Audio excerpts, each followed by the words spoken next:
ತನ್ನ ನೆಲೆಗಳನ್ನು ತಪ್ಪಿಸಿ ದೇವರಾತ್ಮನು ನಮ್ಮೊಂದಿಗೆ ಮಾತನಾಡುವಂತೆ ದೇವರಲ್ಲಿ ಬೇಡಿಕೊಳ್ಳುವ.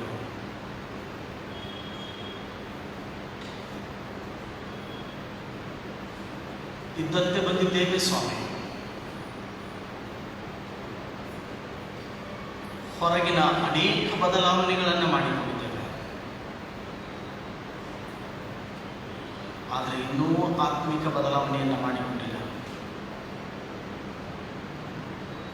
ನಮ್ಮನ್ನು ಈ ಸಮಯದಲ್ಲಿ ನಿನ್ನ ವಾಕ್ಯದ ಮೂಲಕವಾಗಿ ನಮ್ಮನ್ನು ಬದಲಾವಣೆ ಮಾಡು. ಆ ನಿನ್ನ ವಾಕ್ಯ ನಮ್ಮ ಕಾಲಿಗೆ ದೀಪ, ನಮ್ಮ ದಾರಿಗೆ ಬೆಳಕು ಆಗಿರಲಿ. ಈ ವಾಕ್ಯದ ಮೂಲಕವಾಗಿ ಘನ ಮಾನ ಮಹಿಮೆಯನ್ನು ನೀನು ಮಾತ್ರ ಅನುಭವಿಸುವೆ. ಆಮೇಲೆ ಕರ್ತನಲ್ಲಿ ಪ್ರೀತಿಯುಳ್ಳ ಸಹೋದರ ಹಾಗೂ ಸಹೋದರಿಯರೇ, ಯೇಸು ಕ್ರಿಸ್ತನ ಮಧುರವಾದಂಥ ನಾಮದಲ್ಲಿ ನಿಮ್ಮೆಲ್ಲರನ್ನ ನಾನು ವಂದಿಸ್ತೇನೆ. ಮತ್ತೆ ನಿಮ್ಮ ಮಧ್ಯದಲ್ಲಿ ಬಂದು ದೇವರ ವಾಕ್ಯದ ಸಂದೇಶವನ್ನು ಹಂಚಲಿಕ್ಕಾಗುವಂತೆ ಈ ಸಭೆಯ ಸೇವೆಯಲ್ಲಿ ನಾನು ಪಾಲ್ಗೊಳ್ಳಲಾಗುವಂತೆ ದೇವರು ಕೊಟ್ಟಂಥ ಅವಕಾಶಕ್ಕಾಗಿ ವಂದನೆಯನ್ನು ಸಲ್ಲಿಸುತ್ತಾ, ನನ್ನನ್ನು ಪ್ರೀತಿಯಿಂದ ಆಹ್ವಾನಿಸಿ ಸತ್ಕರಿಸಿದಂತಹ ಸಭೆಯ ಸಭಾಪಾಲಕರಾದಂತಹ ಸಿಂಧಿ ಐನರಿಗೂ ನನ್ನ ವಂದನೆಯನ್ನು ತಿಳಿಸ್ತೇನೆ. ಜೊತೆ ಸೇವಕರಿಗೂ ವಂದನೆಯನ್ನು ಸಲ್ಲಿಸ್ತೇನೆ. ಈ ದಿನಕ್ಕೆ ನಾನು ಆರಿಸಿಕೊಂಡಂಥ ದೇವರ ವಾಕ್ಯದ ಭಾಗ ನಮ್ಮೆಲ್ಲರಿಗೂ ಚಿರಪರಿಚಿತವಾದಂಥ ಭಾಗ ಲೂಕನು ಬರೆದಂಥ ಸುವಾರ್ತೆ 18ನೇ ಅಧ್ಯಾಯ 35ರಿಂದ 42. ಲೂಕನು ಬರೆದಂಥ ಸುವಾರ್ತೆ 18ನೇ ಅಧ್ಯಾಯ 35ರಿಂದ 42. ಅಲ್ಲೇ ಹೀಗೆ ಬರೆಯಲ್ಪಟ್ಟಿದೆ: ಆತನು ಯೆರಿಕೋವಿನ ಸಮೀಪಕ್ಕೆ ಬಂದಾಗ ದಾರಿಯ ಮಕ್ಕಳಲ್ಲಿ ಕೂತು ಭಿಕ್ಷೆ ಕೊಡುತ್ತಿದ್ದ ಒಬ್ಬ ಕುರುಡನು ಗುಂಪಾಗಿ ಹೋಗುತ್ತಿದ್ದ ಜನರ ಶಬ್ದವನ್ನು ಕೇಳಿ ಇದೇನು ಎಂದು ವಿಚಾರಿಸಿದರು. ಅವರು ಅವನಿಗೆ, ನಜರೇತಿನ ಯೇಸು ಈ ಮಾರ್ಗವಾಗಿ ಹೋಗುತ್ತಿದ್ದಾನೆಂದು ತಿಳಿಸಿದಾಗ ಅವನು, ಯೇಸುವೇ, ದಾವೀದನ ಕುಮಾರನೇ, ನನ್ನನ್ನು ಕರುಣಿಸು ಎಂದು ಕೂಗಿ ಕೇಳಿಕೊಂಡನು. ಮುಂದೆ ಹೋಗುತ್ತಿದ್ದವರು, ಸುಮ್ಮನಿರು ಎಂದು ಅವನನ್ನು ಗದರಿಸಲು ಅವನು, ದಾವೀದನ ಕುಮಾರನೇ, ನನ್ನನ್ನು ಕರುಣಿಸು ಎಂದು ಮತ್ತಷ್ಟು ಕೂಗಿಕೊಂಡನು. ಆಗ ಯೇಸು ನಿಂತು ಅವನನ್ನು ತನ್ನ ಬಳಿಗೆ ಕರೆತರುವುದಕ್ಕೆ ಅಪ್ಪಣೆ ಕೊಟ್ಟನು. ಅವನು ಹತ್ತಿರಕ್ಕೆ ಬಂದವನು. ಆತನು ಅವನನ್ನು, ನಾನು ನಿನಗೆ ಏನು ಮಾಡಬೇಕೆಂದು ಕೋರುತ್ತೀನಿ ಎಂದು ಕೇಳಲು ಅವನು, ನನಗೆ ಕಣ್ಣು ಬರುವಂತೆ ಮಾಡಬೇಕು ಸ್ವಾಮಿ ಅಂದನು. ಯೇಸು ಅವನಿಗೆ, ನಿನಗೆ ಕಣ್ಣು ಬರಲಿ, ನಿನ್ನ ನಂಬಿಕೆಯೇ ನಿನ್ನನ್ನು ಸ್ವಸ್ಥ ಮಾಡಿದೆ ಎಂದು ಹೇಳಿದನು. ತಕ್ಷಣವೇ ಅವನಿಗೆ ಕಣ್ಣು ಬಂತು. ಅವನು ದೇವರನ್ನು ಕೊಂಡಾಡುತ್ತಾ ಆತನ ಹಿಂದೆ ಹೋದನು. ಜನರೆಲ್ಲರೂ ನಡೆದ ಸಂಗತಿಯನ್ನು ನೋಡಿ ದೇವರನ್ನ ಸ್ತುತಿಸಿದರು ಎಂಬುದು. ಕರ್ತನಲ್ಲಿ ಪ್ರೀತಿಯುಳ್ಳ ಸಹೋದರ ಸಹೋದರಿ, ಬದಲಾವಣೆ ಜಗದ ನಿಯಮ. ನಾವೆಲ್ಲರೂ ಬದಲಾವಣೆಯಾಗುತ್ತಾ ಇದ್ದೇವೆ. ಪ್ರತಿ ವರ್ಷ ಕಳೆದ ಹಾಗೆ ದೈಹಿಕವಾಗಿ ಬದಲಾವಣೆ ಆಗ್ತಾ ಇದ್ದೇವೆ, ಹಾಗೂ ಹೊರ ತೋರಿಕೆಯಲ್ಲೂ ಬದಲಾವಣೆಯಾಗುತ್ತಾ ಇದೆ. ಯಾವ ರೀತಿ ಜಗತ್ತು ಬದಲಾವಣೆಯಾಗುತ್ತಾ ಇದೆಯೋ ಆ ಬದಲಾವಣೆಯ ಹೆಜ್ಜೆಯಲ್ಲಿ ನಮ್ಮ ಹೆಜ್ಜೆಗಳನ್ನು ಇರಿಸಿಕೊಂಡು ನಾವು ಸಾಗುತ್ತಾ ಇದ್ದೇವೆ. ಆದರೆ ಈ ಬದಲಾವಣೆ ಹೊಸದೇನಲ್ಲ. ಇದು ಕಾಲಚಕ್ರ ಇದ್ದ ಹಾಗೆ ತಿರುಗಿ ಬರ್ತಾ ಇದೆ. ನಾನು ಇರುವಂಥದ್ದು ಐತಿಹಾಸಿಕ ಕ್ಷೇತ್ರ ಅಥವಾ ಸ್ಥಳ ಬಾದಾಮಿಯಲ್ಲಿ ನಾನಿರುವಂಥದ್ದು. ಶಿಲ್ಪಕಲೆಯ ತೊಟ್ಟಿಲುವೆನಿಸಿಕೊಂಡಂತಹ ಪಟ್ಟದ ಕಲ್ಲು ಬಾದಾಮಿಯ ಪಕ್ಕದಲ್ಲಿರುವಂಥದ್ದು. ಅಲ್ಲಿರ್ತಕ್ಕಂಥ ಒಂದು ದೇವಸ್ಥಾನದ ಒಳಗಿರ್ತಕ್ಕಂಥ ಒಂದು ಕಂಬದ ಮೇಲೆ ಸುಂದರವಾದಂಥ ಒಬ್ಬ ಶಿಲಾಬಾಲಿಕೆಯ ಚಿತ್ರ ಇದೆ. ಆ ಶಿಲಾಬಾಲಿಕೆಯನ್ನು ಸೂಕ್ಷ್ಮವಾಗಿ ಗಮನಿಸುವುದಾದ್ರೆ ಆ ದೇವಸ್ಥಾನ ಅದು ಕೆತ್ತಲ್ಪಟ್ಟಿರುವಂಥದ್ದು ಅಥವಾ ಕಟ್ಟಲ್ಪಟ್ಟಿರುವಂಥದ್ದು ಸುಮಾರು 7ನೇ ಶತಮಾನ. ಆ ಶಿಲಾಬಾಲಿಕೆಯನ್ನು ಸುಂದರವಾಗಿ ನಾವು ಗಮನಿಸುವುದಾದ್ರೆ ಅಥವಾ ಸೂಕ್ಷ್ಮವಾಗಿ ಗಮನಿಸುವುದಾದ್ರೆ ಅವಳು ಮೀಡಿ ಹಾಕೊಂಡಿದ್ದಾಳೆ, ಬಾಬ್ ಕಟ್ ಮಾಡಿಸ್ಕೊಂಡಿದ್ದಾಳೆ, ಕೈಯಲ್ಲಿ ವ್ಯಾನಿಟಿ ಬ್ಯಾಗ್ ಹಾಕಿಕೊಂಡಿದ್ದಾಳೆ. ಇದು 7ನೇ ಶತಮಾನದಲ್ಲಿ ಒಬ್ಬ ಶಿಲ್ಪಿ ಒಬ್ಬ ಹುಡುಗಿಯನ್ನು ನೋಡಿ ಕೆತ್ತಿದಂತಹ ಶಿಲ್ಪ ಇದು. ಇದನ್ನೆಲ್ಲ ಯಾಕೆ ಹೇಳ್ತಾ ಇದ್ದೀನಿ ಅಂದ್ರೆ, ಇವತ್ತಿನ 21ನೇ 22ನೇ ಶತಮಾನದಲ್ಲಿರ್ತಕ್ಕಂತಹ ಅನೇಕ ಸಹೋದರಿಯರು ಹಾಕಿಕೊಳ್ಳುವಂತಹ ವ್ಯಾನಿಟಿ ಬ್ಯಾಗ್ ಇರಲಿ, ಪಾಕೆಟ್ ಇರಲಿ ಅಥವಾ ಮೇಡಿ ಇರಲಿ, ಇದು ಹೊಸದೇನಲ್ಲ. 7ನೇ ಶತಮಾನದಲ್ಲಿ ಆಗಿ ಹೋದಂಥ ಒಂದು ಹಳೆಯ ಫ್ಯಾಷನ್. ಯಾಕೆ ಇವನ್ನೆಲ್ಲ ನಿಮ್ಮ ಮುಂದೆ ಪ್ರಸ್ತಾಪ ಮಾಡ್ತಾ ಇದ್ದೇನೆ ಅಂದ್ರೆ, ಬದಲಾವಣೆ ಜಗತ್ತು ಬಯಸ್ತಾ ಇದೆ. ಹಾಗಾದ್ರೆ ಇಲ್ಲಿರ್ತಕ್ಕಂತಹ ದೇವರ ವಾಕ್ಯದ ಭಾಗದಲ್ಲಿ ಒಬ್ಬ ಕುರುಡು ಭಿಕ್ಷುಕ ತನ್ನಲ್ಲಿ ಒಂದು ಹೊಸ ಬದಲಾವಣೆಯನ್ನು ಬಯಸುವುದನ್ನು ನಾವು ಇವತ್ತು ನೋಡ್ತಾ ಇದ್ದೇವೆ. ತನ್ನಲ್ಲಿ ಒಂದು ಹೊಸ ಬದಲಾವಣೆ ಆತ್ಮ ಬಯಸ್ತಾರೆ. ಹಾಗಾದ್ರೆ ಇವತ್ತಿನ ವಾಕ್ಯ ಭಾಗ ನಮಗೇನು ಸಂದೇಶ ಕೊಡ್ತದೆ ಅನ್ನೋದನ್ನು ಸ್ವಲ್ಪ ಅವಧಿಯಲ್ಲಿ ನಾವು ಧ್ಯಾನ ಮಾಡೋಣ. ಮೊದಲನೇದಾಗಿ ಈ ವಾಕ್ಯ ಭಾಗದ ಮೂಲಕವಾಗಿ ನಾವು ಕಲಿಯಬೇಕಾದಂತಹ ಮುಖ್ಯವಾದಂತಹ ಒಂದು ಸಂದೇಶ, ಕೂಗುವಂತಹ ಸ್ವರಗಳನ್ನು ಇವತ್ತು ನಾವು ನಿಲ್ಲಿಸಬೇಕಾಗಿದೆ. ಕೂಗು ಕೆಳಗಡೆ ಘಟ್ಟದಿಂದ ಕೆಳಗಡೆ ಹೋದ್ರೆ ಮಂಗಳೂರು ಅದಕ್ಕೆ ಅಳು ಅಂತಾರೆ. ಯಾರಾದ್ರೂ ಅಳ್ತಾ ಇದ್ರೆ ಕೂಗ್ತಾ ಇದ್ದಾರೆ ಅಂತಾರೆ. ನಮ್ಮ ನಾರ್ತ್ ಕಡೆ ಬಂದರೆ ಕೂಗುವುದು ಅಂತಂದ್ರೆ ಅದು ಅರ್ಥನೇ ಬೇರೆ ಆಗ್ತದೆ. ಏನಿದ್ರು ಕೂಗುವಂಥದ್ದು ಅಥವಾ ಜೋರಾಗಿ ಶಬ್ದ ಮಾಡುವಂಥದ್ದು ಅದು ವ್ಯಕ್ತಿಯ ಹೃದಯದಲ್ಲಿ ಹುದುಗಿರುವಂತಹ ಆಳವಾದಂತಹ ನೋವಿನ ಪ್ರಕ್ರಿಯೆ. ಕೆಲವು ಸಾರಿ ನಾವೆಲ್ಲರೂ ನಮ್ಮ ವಾಕ್ ಮಾಡುವಾಗ ಕಾಲಲ್ಲಿ ಏನು ಇಲ್ಲದೆ ಇದ್ದಾಗ ಏನಾದರೂ ಚುಚ್ಚಿದಾಗ ಮೊದಲು ಬರುವಂಥದ್ದು ಕೂಗು. ಆ ಕೂಗಿನ ಹಿಂದೆ ಆಳವಾದಂಥ ನೋವಿದೆ. ಕೆಲವು ಸಾರಿ ಸಂಕಟಗಳು ಬಂದಾಗ, ನೋವುಗಳು ಬಂದಾಗ ಬಹಳಷ್ಟು ಸಾರಿ ನಾವು ಕೂಗ್ತಾ ಇದ್ದೇವೆ. ಇಲ್ಲಿ ಕೂಡ ಮಾಡುತ್ತಿದ್ದು ಅದನ್ನೇ. ಯೇಸುವೆ ದಾವೀದನ ಕುಮಾರನೇ ಎನ್ನುವಂಥ ಜೋರಾದ ಶಬ್ದದಿಂದ ಆತನು ಕೂಗ್ತಾ ಇದ್ದಾನೆ. ಈ ಕೂಗಿನ ಹಿಂದೆ ಅನೇಕ ನೋವಿದೆ. ಈ ಕೂಗಿನ ಹಿಂದೆ ಅನೇಕ ಹಸಿವೆಯ ದಿನಗಳಿವೆ. ಈ ಕೂಗಿನ ಹಿಂದೆ ನಾನು ಅನಾಥ ಅನ್ನುವಂತಹ ಪ್ರಜ್ಞೆ ಇದೆ. ಕೂಗ್ತಾ ಇದ್ದಾನೆ.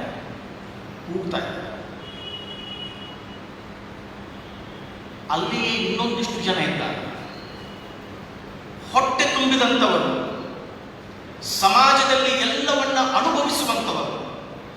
ಅವರದ್ದು ಒಂದು ಕೂಗಿದೆ. ಆ ಕೂಗು ಏನು ಗೊತ್ತಾ? ಸುಮ್ಮನೆ 2 ಕೂಗುಗಳಿವೆ. ಒಂದು ತನ್ನ ನೋವನ್ನ ಹೊರಹಾಕುವಂತ ಕೂಗು ಒಂದೆಡೆಯಾದರೆ, ಆ ನೋವಿನ ಕೂಗನ್ನ ಹೊರಬರದಂತೆ ಒತ್ತುವಂತ ಇನ್ನೊಂದು ಕೂಗು. ಎಂತ ವಿಪರ್ಯಾಸ. ಆದರೆ ಶ್ರೀಮಂತ ಜನರು, ಎಲ್ಲವನ್ನ ಅನುಭವಿಸುವಂತವರು ಆ ಕೂಗನ್ನ ಒತ್ತಿ ಮುಚ್ಚಬೇಕೆನ್ನುವಂತ ಸಮಯದಲ್ಲಿ ಆತ ಇನ್ನೂ ಜೋರಾಗಿ ಕೂಗ್ತಾನೆ, ದಾವೀದನ ಕುಮಾರನೇ ಯೇಸುವೆ ನನ್ನನ್ನು ಕರುಣಿಸು. ಯೇಸುವಿಗೆ ಈ ಸ್ವರ ಕೇಳಿಸ್ತದೆ. ಯಾವಾಗ ಯೇಸುವಿಗೆ ಈ ಸ್ವರ ಕೇಳಿಸ್ತದಲ್ಲ, ಆಗ ಯೇಸು ಹೇಳ್ತಾನೆ, ಅವನನ್ನ ನನ್ನ ಬಳಿಗೆ ಕರೆದುಕೊಂಡು ಬನ್ರಿ ಅಂತ. ಯೇಸುವಿನ ಬಳಿಗೆ ಆಗ ಯಾರೆಲ್ಲ ಒತ್ತಲು ಪ್ರಯತ್ನಿಸಿದ್ದರೋ ಅದೇ ಜನ ಆ ನೋವಿನ ಸ್ವರ ಹಾಕಿದ ಆಗಿದ್ದಂತಹ ಆ ಕುರುಡನನ್ನ ಯೇಸುವಿನ ಬಳಿಗೆ ಕರೆದುಕೊಂಡು ಬರ್ತಾರೆ. ಯಾವಾಗ ಯೇಸುವಿನ ಬಳಿ ಆ ಕುರುಡ ಬರ್ತಾನಲ್ಲ, ಆಗ ಅವನ ಸ್ವರದಲ್ಲಿ ಬದಲಾವಣೆಯಾಗ್ತದೆ. ನೋವಿನ ಕೂಗು, ದುಃಖದ ಕೂಗು, ನಾನು ಅನಾಥ ಅನ್ನುವಂಥ ಕೂಗು, ಏನು ಕಾಣದವನು ಅನ್ನುವಂಥ ಕೂಗು ಯಾವಾಗ ಯೇಸುವಿನೊಂದಿಗೆ ಕಲಿತನಲ್ಲ, ಆಗ ಬದಲಾವಣೆ ಆಗುತ್ತೆ. ಆ ನೋವಿನ ಕೂಗು ಹೋಗಿ ಹರ್ಷದ ಕೂಗು ಅವನಿಂದ ಬರ್ತದೆ. ಅದಕ್ಕಾಗಿ ದೇವರ ವಾಕ್ಯದ ಆಗಿರುವುದಂತ ಕೊನೆಯ ಭಾಗದಲ್ಲಿ ನೋಡ್ರಿ, ಅವನು ದೇವರನ್ನ ಸ್ತುತಿಸುತ್ತಾ ಅಥವಾ ದೇವರನ್ನ ಕೊಂಡಾಡುತ್ತಾ ಆತನ ಹಿಂದೆ ಹೋದ. ಕರ್ತನಲ್ಲಿ ಪ್ರೀತಿಯುಳ್ಳ ಸಹೋದರ ಸಹೋದರಿ, ಇವತ್ತು ನನ್ನ ನಿನ್ನ ಮುಂದೆ ಅನೇಕ ಜನರು ಕೂಗ್ತಾ ಇದ್ದಾರೆ. ರಸ್ತೆ ಬದಿಯಲ್ಲಿ ಒಂದು ದಿನದ ಹೊಟ್ಟೆಗಾಗಿ ಅನೇಕರು ಕೈ ಎತ್ತಿ ಕೂಗುತ್ತಾ ಇದ್ದಾರೆ. ತಮ್ಮ ಕಾಲುಗಳಲ್ಲಿ ಕೈಗಳಲ್ಲಿ ಬಲವಿಲ್ಲದೆ ಆ ಸಹಾಯಕ್ಕಾಗಿ ಅನೇಕರು ಕೈ ಎತ್ತಿ ಕೂಗುತ್ತಾ ಇದ್ದಾರೆ. ಕೇವಲ ರಸ್ತೆಗಳಲ್ಲಿ ಮಾತ್ರ ಅಲ್ಲ, ಮನೆಯ ಕೋಣೆಗಳಲ್ಲಿ ಕಣ್ಣೀರಿನಿಂದ ಅನೇಕರು ಕೂಗ್ತಾ ಇದ್ದಾರೆ. ತಮ್ಮ ಗಂಡ ಕೊಡುವಂತ ಟಾರ್ಚರ್ಗಳಿಂದ ಅಥವಾ ತನ್ನ ಕುಟುಂಬದಲ್ಲಿ ತನಗೆ ನಿಂತಕ್ಕಂಥ ಹಿಂಸೆಯಿಂದ ಅನೇಕ ಸಹೋದರಿಯರು ಕೂಗ್ತಾ ಇದ್ದಾರೆ. ಅನೇಕ ಬಾಲಕರು ಬಾಲ ಕಾರ್ಮಿಕರಾಗಿ ಕೂಗ್ತಾ ಇದ್ದಾರೆ. ಅನೇಕ ಸಹೋದರಿಯರು ಲೈಂಗಿಕ ಶೋಷಣೆಗೆ ಕಿರುಕುಳಕ್ಕೆ ಒಳಗಾಗಿ ಅನೇಕರು ಕೂಗ್ತಾ ಇದ್ದಾರೆ. ಎಲ್ಲವೂ ಇರುವಂತ ನಾವುಗಳು ಅವರನ್ನ ಸುಮ್ಮನಿರಿಸ್ತಾ ಇದ್ದೇವೆ, ಅವರಿಗೆ ಕೂಗಿಗೆ ಪ್ರತಿಕ್ರಿಯೆ ನೀಡ್ತಾ ಇದ್ದೇವೆ? ಆಲೋಚನೆ ಮಾಡಿ. ಅಂದು ಆ ನೋವಿನ ಕೂಗಿಗೆ ಯೇಸುವಿದ್ದ. ಆ ನೋವಿನ ಸ್ವರವನ್ನ ಕೇಳಿದ, ಆತನನ್ನ ತನ್ನ ಬಳಿಗೆ ಕರೆದ. ಇಂದು ಯೇಸು ಇಲ್ಲ. ಯೇಸುವಿನ ಮಕ್ಕಳಾದಂತ ನಾವೆಲ್ಲ ಇದ್ದೇವೆ. ಅಂದು ಯೇಸು ಒಬ್ಬನೇ, ಇಂದು ಅವನ ಮಕ್ಕಳು ಲಕ್ಷಾನುಗಟ್ಟಲೆ ಸಾವಿರಾರು ಜನ ನಾವಿದ್ದೇವೆ. ಯಾವನಾದರೂ ನನ್ನ ಹಿಂದೆ ಬರುವುದಕ್ಕೆ ಮನಸ್ಸಿದ್ದರೆ ತನ್ನ ಶಿಲುಬೆಯನ್ನು ಹೊತ್ತುಕೊಂಡು ದಿನಾಲೂ ನನ್ನ ಹಿಂದೆ ಬರಲಿದ್ದಾಗಿ ಯೇಸು ಹೇಳಿದನು. ಹಾಗಾದರೆ ಆತನು ಮಾಡಿದಂತೆ ಇಂದು ನಾವು ಯಾಕೆ ಮಾಡುತ್ತಾ ಇಲ್ಲ? ಆ ನೋವಿನ ಸ್ವರಗಳನ್ನು ಯಾಕೆ ಗುರುತಿಸುತ್ತಾ ಇಲ್ಲ? ನಾವು ಸಹ ಹೊಟ್ಟೆ ತುಂಬಿದವರಂತೆ, ಶ್ರೀಮಂತರಂತೆ ಆ ನೋವಿನ ಸ್ವರಗಳನ್ನು ಮುಚ್ಚಿ ಹಾಕುವಂತ ಪ್ರಯತ್ನ ಮಾಡ್ತಾ ಇದ್ದೇವೆ. ಆಲೋಚನೆ ಮಾಡಿಕೊಳ್ಳೋಣ. ಯೇಸು ಸ್ವಾಮಿ ಹೇಳ್ತಾರೆ, ನಿನ್ನ ನೆರೆಯವನನ್ನು ನಿನ್ನಂತೆ ಪ್ರೀತಿಸು. ಆ ನೋವಿನ ಸ್ವರಗಳಿಗೆ, ಆ ಹಿಂಸೆಯ ಸ್ವರಗಳಿಗೆ ಇವತ್ತು ನನ್ನ ನಿನ್ನ ಪ್ರತಿಕ್ರಿಯೆ ಏನೆಂಬುದನ್ನು ನಾವು ಆಲೋಚನೆ ಮಾಡಬೇಕು. ಎರಡನೇದಾಗಿ ಆ ವಾಕ್ಯ ಭಾಗದಲ್ಲಿ ನಾನು ಗಮನಿಸುತ್ತಾನೆ, ನಮ್ಮ ಮಾತುಗಳನ್ನು ಬದಲಿಸುವ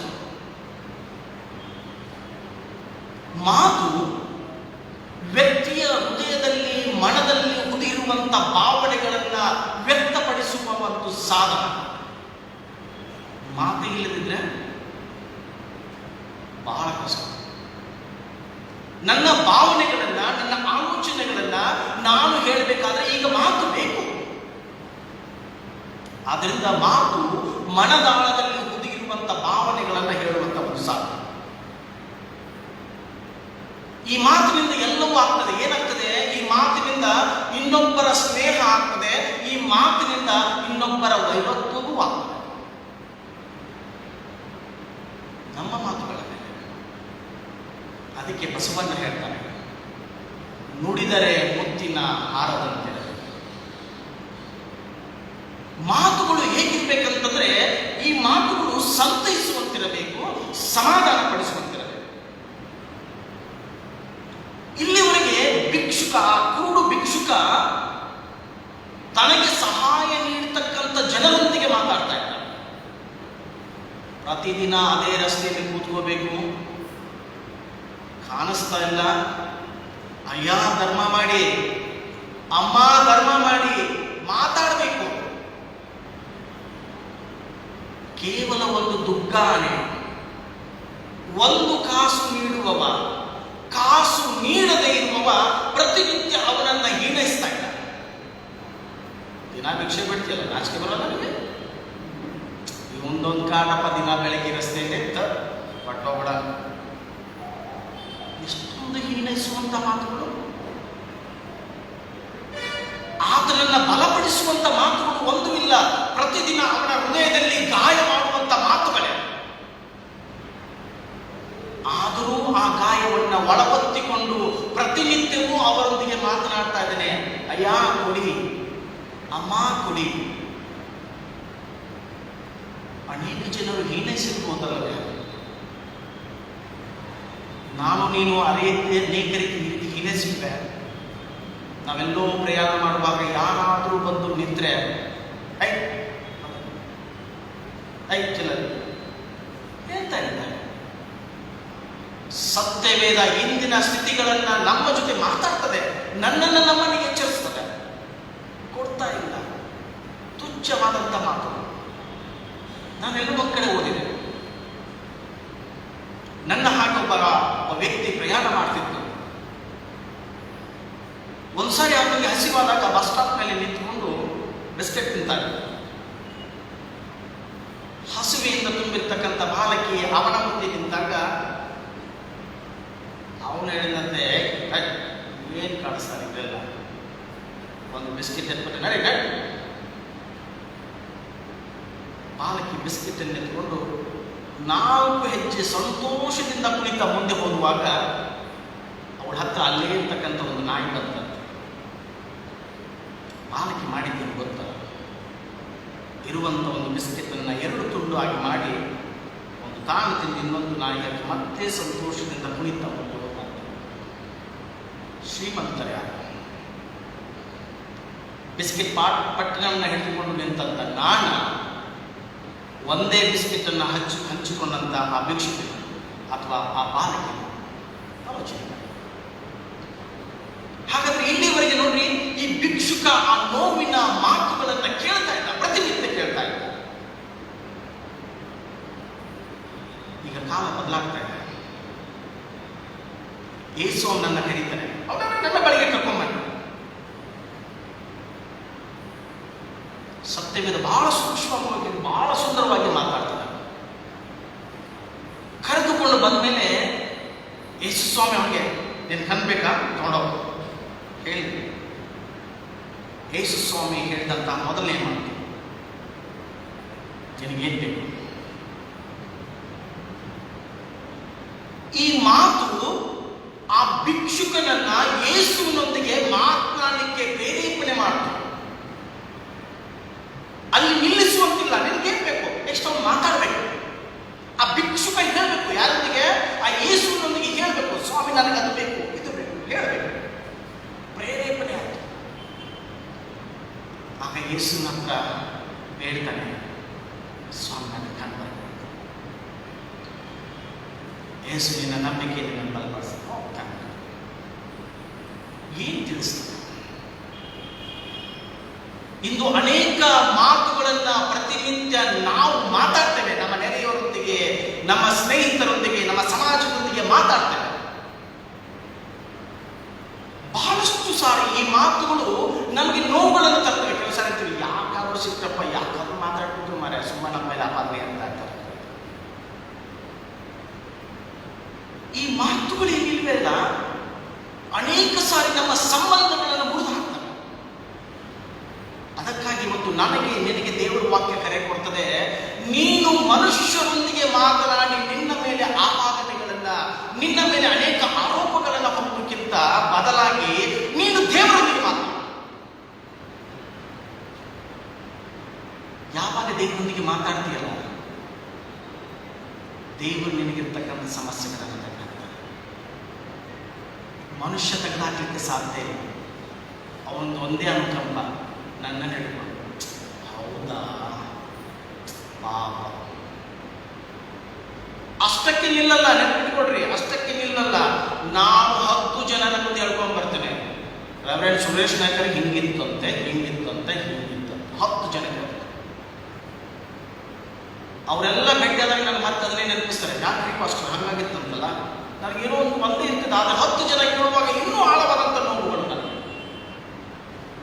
ಅದನ್ನೇ ದೇವ್ರ ಹತ್ರ ಮಾತಾಡ್ರಿ, ದೇವ್ರ ಹತ್ರ ಹೇಳಿಕೊಡ್ರಿ.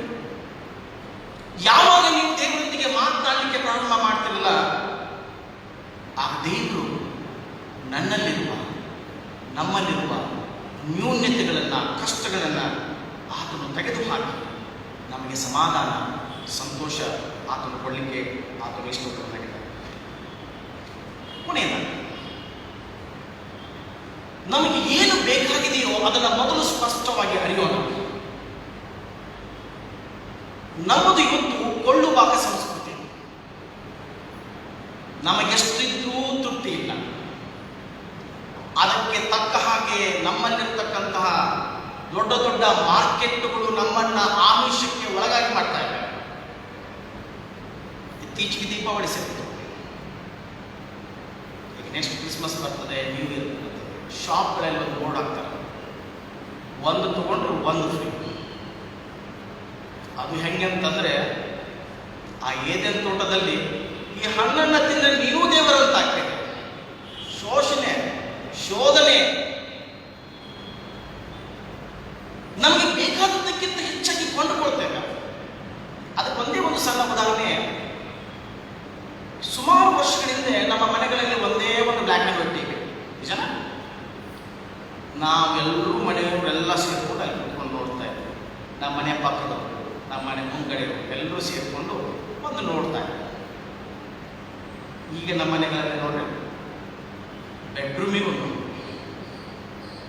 ಬೇಕಿತ್ತ, ಹಾಲಿಗೆ ಒಂದು ಬೇಕಿತ್ತ. ಈ ಕೊಳ್ಳುವಾಗ ಸಂಸ್ಕೃತಿಯಲ್ಲಿ ನಮಗೇನು ಬೇಕು ಗೊತ್ತಿಲ್ಲ, ಹಾಗೆ ಕೊಡ್ತಾ ಇದ್ದೇವೆ. ಒಂದು ಗಾದೆ ಮಾತಾಡ್ತಾರೆ, ಹಾಸಿಗೆ ಇದ್ದಷ್ಟು ಕಾಲು ಚಾಚು ಅಂತ. ನಮ್ದು ಹಾಸಿಗೆಗಿಂತ 75% ಹೊರಗೆ ಕಾಲು ಚಾಚಿಬಿಟ್ಟಿರ್ತೀವಿ ನಾವು. ಯಾಕಂದ್ರೆ ಸಮಾಜದಲ್ಲಿ ನಾವು ತೋರಿಸ್ಬೇಕಾಗಿದೆ. ಹೊಟ್ಟಿಗೆ ಹಿಟ್ಟಿಲ್ಲದಿದ್ದರೂ ಜುಟ್ಟಿಗೆ ಮಲ್ಲಿಗೆ ಹೂ ಇದ್ದಾಗೆ ನಾವು ಜೀವನ ಮಾಡ್ತೀವಿ. ಯಾವಾಗ ನಮ್ಮ ಹಾಸಿಗೆಗಿಂತ ಹೊರಕಾಲು ಚಾಚ್ತೀವಲ್ಲ, ಆಗ ಸಾಲ ಎನ್ನುವಂತ ಸುಳಿಯಲ್ಲಿ ನಾವು ಸಿಕ್ಕಾಕ್ತಿದ್ದೇವೆ. ಯಾವಾಗ ಸಾಲದ ಸುಳಿಯಲ್ಲಿ ಸಿಕ್ಕಾಕೊಂಡಿರ್ತೀವಲ್ಲ, ನಮ್ಮ ಸುತ್ತಲಿರ್ತಕ್ಕಂಥ ನಮ್ಮ ಸಮಾಜವನ್ನು ಗಮನಿಸಿ, ಅನೇಕರು ಈ ಸಾಲದ ಸುಳಿಯೊಳಗೆ ಸಿಲುಕಿಕೊಂಡು ತಮ್ಮ ಜೀವನ, ತಮ್ಮ ಆಸ್ತಿ ಎಲ್ಲವನ್ನ ಕಳ್ಕೊಂಡಿದ್ದಾರೆ. ಅದರಲ್ಲಿ ಅನೇಕರು ಒದ್ದಾಡ್ತಾ ಇದ್ದಾರೆ. ಇದಕ್ಕೆ ನಾವೇನು ಬರ್ತಿಲ್ಲ, ನಾವು ಇದ್ದೇವೆ. ಯಾಕೆ ಸಾಲ ಅಂತಂದ್ರೆ, ಯಾರೋ ಹೇಳ್ತಿದ್ರಂತೆ, ಸಾಲ ಮಾಡಿ ಅದು ತುಪ್ಪ ತಿನ್ನುವಂತ. ಆ ಕಾಲದಲ್ಲಿ ನಾವಿದ್ದೇವೆ. ಏನಿದ್ರು ನಮಗೇನು ಬೇಕು ಅನ್ನುವಂಥದ್ದು ನಾವು ಸ್ಪಷ್ಟವಾಗಿ ಮೊದಲು ಅರ್ಥ ಮಾಡಿಕೊಂಡೇವೆ. ಈ ವಿಚಾರ ಯಾಕೆ ನಿಮ್ಮ ಮುಂದೆ ಹರಡ್ತಾ ಇದ್ದೇನೆ ಅಂತಂದ್ರೆ, ಯೇಸು ಆ ಕುರುಡನನ್ನ ತನ್ನ ಬಳಿಗೆ ಕರೆದುಕೊಂಡು ಪ್ರಶ್ನೆ ಮಾಡ್ತಾನೆ, ನಿನ್ಗೇನ್ ಬೇಕು? ಅವನು ವಿಚಾರ ಮಾಡಲಿಲ್ಲ. ಇಷ್ಟು ಹಣ ಕೊಟ್ಟರೆ ಒಂದು ಸ್ವಲ್ಪ ದಿವಸಕ್ಕಾಗುತ್ತಾ? ಸ್ವಲ್ಪ ಒಂದಿಷ್ಟು ಹಣ ಕೊಡಪ್ಪ ಸ್ವಾಮಿ. ಇಲ್ಲ ನಿಮ್ಮ ಜೊತೆ ಕರ್ಕೊಂಡು ಹೋಗ್ಬಿಟ್ಟು, ಯಾಕಂದ್ರೆ ನೀವು ದಿನ ಅದ್ಭುತ ಮಾಡೋಣ, 5 ರೊಟ್ಟಿ 2 ಮೀನು ದಿನ ಅದ್ಭುತ ಮಾಡ್ಕೊಟ್ಬಿಡ. ಆರಾಮ 5 ರೊಟ್ಟಿ 2 ಮೀನು ಬೇಕಾದಾಗ ದಿವಸ ಆಗ್ತದೆ, ದಿನ ನಾನ್ ವೆಜ್ ಬೇಕಾದಾಗ ಆಗ್ತದೆ. ಕೇಳಿಲ್ಲ, ತನಗೇನು ಬೇಕು ಅನ್ನುವಂಥದ್ದನ್ನ ಅರ್ತಿದ್ದ, ಸ್ಪಷ್ಟವಾಗಿ ಆತನು ತಿಳ್ಕೊಂಡಿದ್ದ. ಆದ್ರಿಂದ ಯೇಸು ಸ್ವಾಮಿ ಕೇಳಿದ ತಕ್ಷಣ ಆತನು ಹೇಳುವಂತ ಮಾತು, ಸ್ವಾಮಿ ನನಗೆ ಕಣ್ಬೇಕು. ಯಾವಾಗ ಸ್ಪಷ್ಟವಾಗಿ ತನಗೇನು ಬೇಕು ಎಂಬುದಾಗಿ ಅರ್ತಿತ್ತು, ಅದನ್ನು ಯೇಸು ಹತ್ರ ಕೇಳಿಕೊಂಡು ಆಗ ಯೇಸು ಅವನಿಗೆ ಅದನ್ನು ದಯಪಾಲಿಸ್ತಾನೆ. ಇಂದು ನನಗೆ ನಿನಗೇನು ಬೇಕು? ಇವತ್ತೇ ದೇವರು ನನ್ನೊಂದಿಗೆ ಆತ್ಮ ಸ್ವರೂಪನಾಗಿ ಮಾತನಾಡೋದಾದ್ರೆ, ನಿನಗೇನು ಬೇಕು ಮಗನೇ, ನಿನಗೇನು ಬೇಕು ಮಗಳೇ ಅಂತ ಕೇಳಿದ್ರೆ ನಾವೇನು ಹೇಳ್ತೇವೆ? ಆಲೋಚನೆ ಮಾಡಿ. ಬಹುಶಃ ಲಿಸ್ಟ್ ಮಾಡಕ್ಕೆ ಶುರು ಮಾಡ್ತೀನಿ. ಸ್ವಲ್ಪ ಟೈಮ್ ಕೊಡು ಸ್ವಾಮಿ, ಲಿಸ್ಟ್ ಮಾಡ್ತೀನಿ, ಆ ಲಿಸ್ಟ್ ಕೊಡ್ತೀನಿ ಅಂತ ಏನು ಗೊತ್ತಿಲ್ಲ. ಯಾಕಂದರೆ ನನಗೇನು ಬೇಕು, ನಮಗೇನು ಬೇಕು ಗೊತ್ತಿಲ್ಲ. ನಮಗೆ ಬೇಕಾದಂಥದ್ದು ಆತನ ಸಾನ್ನಿಧ್ಯ ಬೇಕಾಗಿದೆ.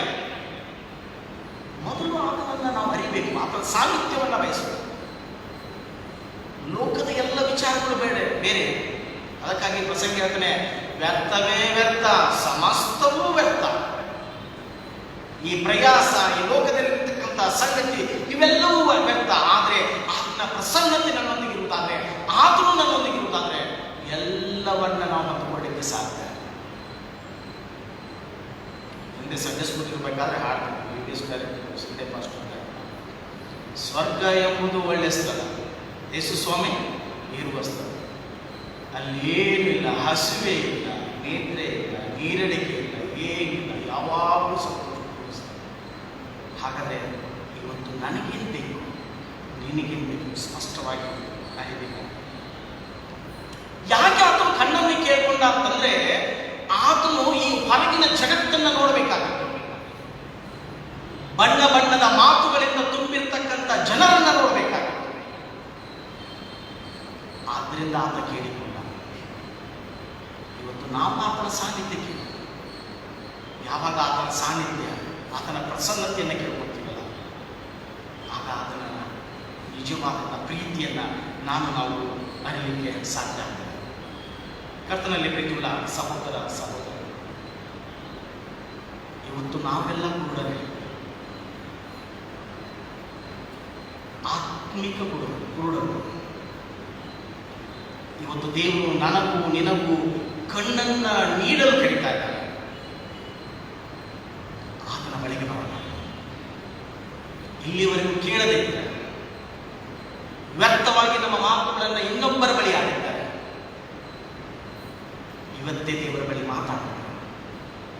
ಕ್ಷಣಕಾಲ ನಮ್ಮ ತಲೆಗಳನ್ನು ತಗ್ಗಿಸಿ,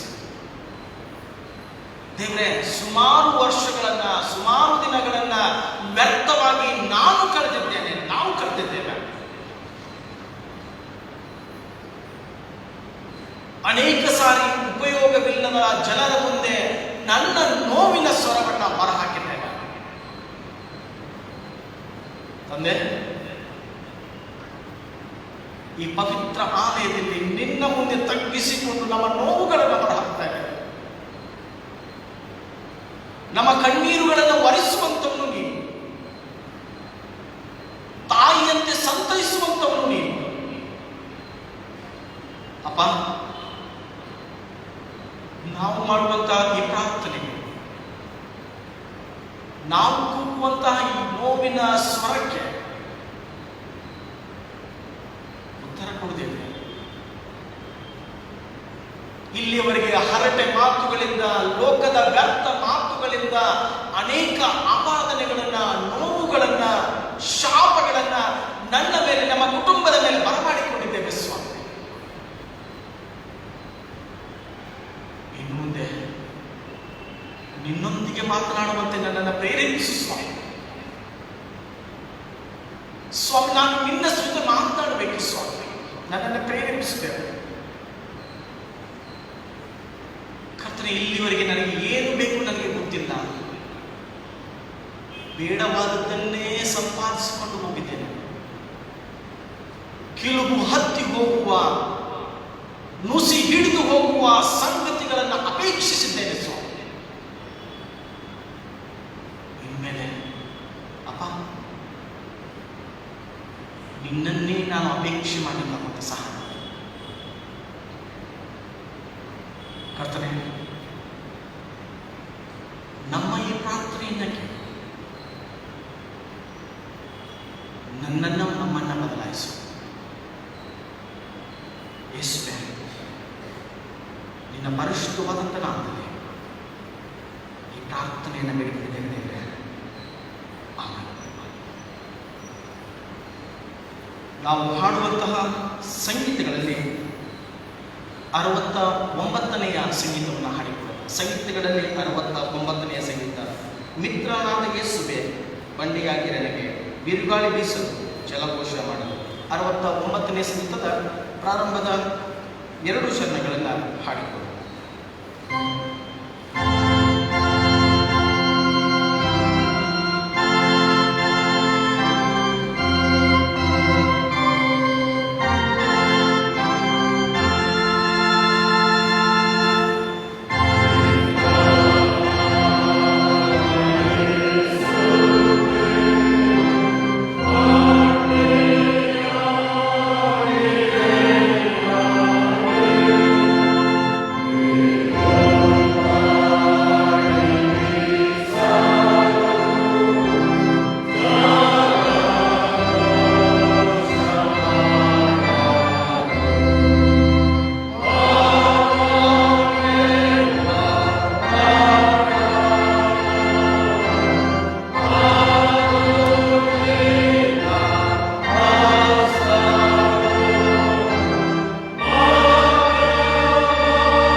ನಿನ್ನ ರಾಜ್ಯವು ಬರಲಿ, ನಿನ್ನ ಚಿತ್ತವು ಪರಲೋಕದಲ್ಲಿ ನೆರವೇರುವ ಪ್ರಕಾರ ಭೂಲೋಕದಲ್ಲಿಯೂ ನೆರವೇರಲಿ.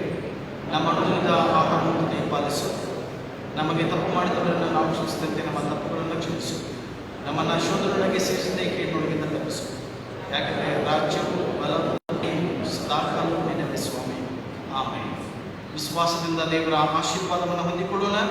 ದೇವರ ಆಶೀರ್ವಾದವನ್ನು ಹೊಂದಿದ ಬಳಿಕ 187ನೇ ಸಂಗೀತವನ್ನು ಹಾಡಿಕೊಳ್ಳೋಣ.